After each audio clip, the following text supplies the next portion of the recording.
হাউস মন্ডাৰ বুলি মানুহ আছে তেখেতে গোটেই কেছ বিলাক কৰোৱাই দিয়ে এছেম্বলিতে মই কৈছোঁ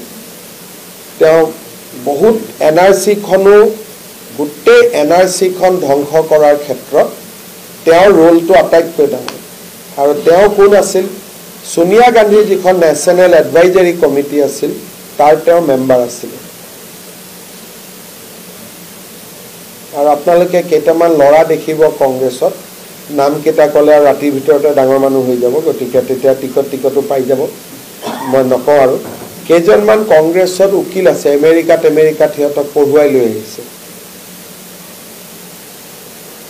পিছত ব্যক্তিগতভাৱে মোৰ পৰা নাম লৈ ল'ব নাম কেইটা কলে আকৌ সিহঁতে টিকেট পাই যাব মই সহায় কৰা টাইপে হ'ব কাৰণ কংগ্ৰেছতো এটা কোনোবাই কয় মোক কৈ প্ৰেচিডেণ্ট পাতি দিলে তাৰমানে কংগ্ৰেছতো দেশৰ প্ৰেচিডেণ্ট হোৱা নাই কংগ্ৰেছৰহে প্ৰেচিডেণ্ট হৈছে কংগ্ৰেছৰ প্ৰেচিডেণ্টতো প্ৰ পাকিস্তানীয়ে হ'ব না কাৰণ কংগ্ৰেছে প্ৰ পাকিস্তান কৰি আছে ৰাহুল গান্ধীয়ে নিজে এতিয়া পাকিস্তানক সমৰ্থন কৰি আছে গতিকে ৰাহুলৰ ওচৰ চুবুৰীয়াবিলাকতো প্ৰ পাকিস্তানীয়ে হ'ব আৰু তেওঁলোকে এনেকৈ কয় মোক প্ৰেচিডেণ্ট পাতি দিলে অলপ ভয় লাগে ভাৰতৰ প্ৰেচিডেণ্ট হৈ গ'ল